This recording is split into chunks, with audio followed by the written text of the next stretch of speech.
Hi everyone, thanks for joining me today. Today we're going to talk about human papillomavirus. I think if you're a person who owns a vagina, a cervix, are sexually active, or at least over the age of 30, then this one's for you. So human papillomavirus is a very common virus. Something that's as common as the common cold. So a lot of people actually have it, carry it, but don't even know about it. So what can it do? So human papillomavirus can cause warts. It's a virus that loves to live on what we call mucosal surfaces. So that's like the smooth surfaces in the body, like the mouth, the throat, the genital area, the vagina, as well as the anus. And what it does when it's there is, well, it's one of two things, right? And it depends on the kind of virus that a person would have. So there's over 150 different types of these viruses. So having one doesn't mean that the natural life progression of this condition is the same for everyone. So a person can have HPV, which can be the mild version. And this is the kind that can just cause warts on the genital area. And if it's tested, it's just found that, okay, it's not one that can cause cancer. And then the other kinds are the dangerous kinds, which then can cause cancers such as cancer of the cervix, cancer of the vagina. So it's very important for people to check if they could be carrying such. So who should get checked for human papillomavirus? Just to rewind a little bit, as an introduction, I'm Keke, commonly called Dr. Keke. I'm a pediatrician, but I'm also a woman who loves people, loves life, and I think that knowledge is power. So I've decided to use this space to share knowledge and information that I think everybody should know. So I won't only be making videos on issues that are related to parenting and children in pediatrics. So this video is about women's health. So human papillomavirus, who should get screened for it? Ideally, if you are having sex, let's say you are a young person and you have started now engaging sexually, a year into this, you should have your first pap smear done, okay? If you're not engaging sexually, then the general advice is that a woman from the age of 30 should have her first pap smear done. And then it depends, right? If you are a person who uses state services in South Africa, then the government will say, okay, we'll do one pap smear for you every 5 years. But if you can afford private services and you have a gynae, then you go annually now to get these pap smears done. What is a pap smear?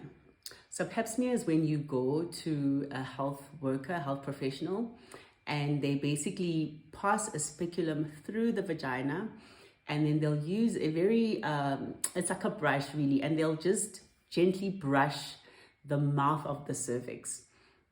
They'll take that stuff that they get from there and they'll send it to a lab, and someone will look under a microscope to see if the cells of the cervix are starting to change. So they'll tell you if maybe because you've had, let's say, the dangerous kind of HPV, it's already causing changes to your mucosa, then they'll tell you that, okay, we think you've got precancerous cells or you've got stage whatever of cell changes and we're worried for you, and therefore you need to now take the next steps.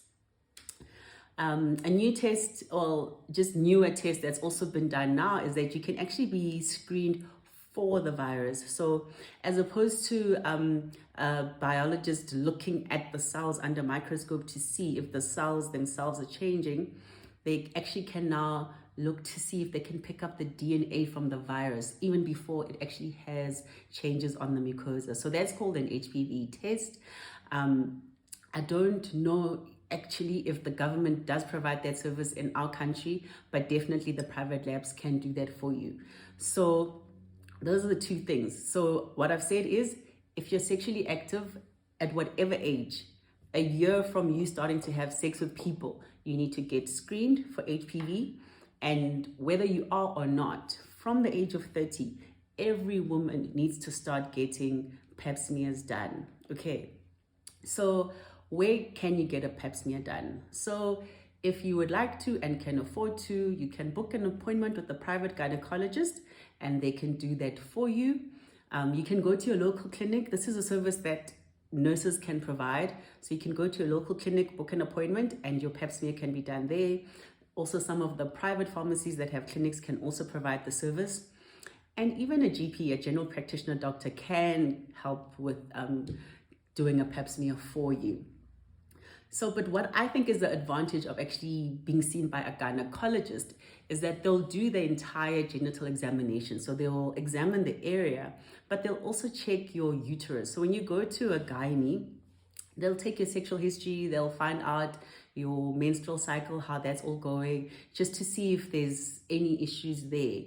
But something that I think is very important that women, especially those who think in the future or even now, would like to fall pregnant and have a baby, is to also just check that your uterus is fine. You know, there are women who only find out when they're struggling to fall pregnant that they have fibroids, which I think is very unfortunate, especially if you've been going to a doctor and been getting your pap smears done.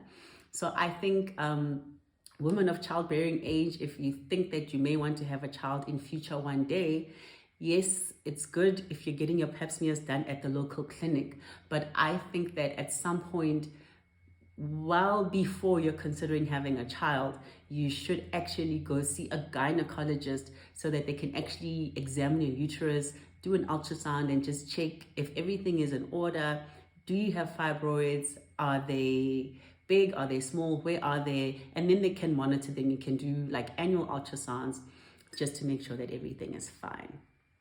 So I've spoken about screening for HPV, making sure that you don't have the virus, or if you do, what kind it may be. Is it causing any changes to your private parts? Is it something that needs to be worried about?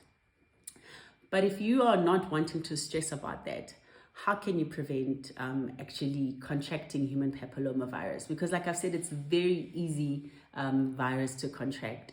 So the one way is to not have sex, right? And this is oral, anal, all types of sexual intercourse can actually transfer this virus. But realistically speaking, that's not necessarily a possibility for everyone. So the next best thing is to actually limit your number of sexual partners. And then the number one, I think, is actually using barrier protection. So if you are going to engage sexually, is to use condoms. They're not 100% protective, because all you need is some contact, is some skin-to-skin contact between two people of the mucosa that can transfer this virus. But at least you know that you are absolutely decreasing your chances of this transfer. Another way that this virus can be transferred is from mother to child.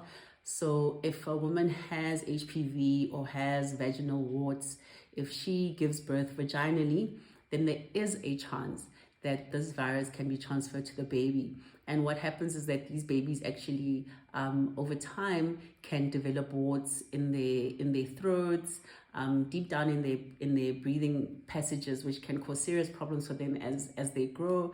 But it is something that is treatable.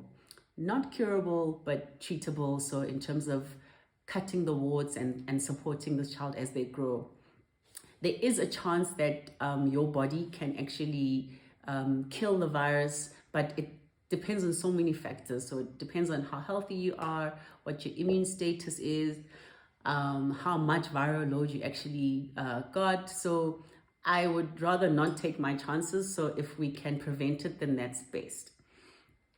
So one other way that the virus can be prevented is that now there's a vaccine. So there's an HPV vaccine which can be given to young girls between the ages of 9 and 12.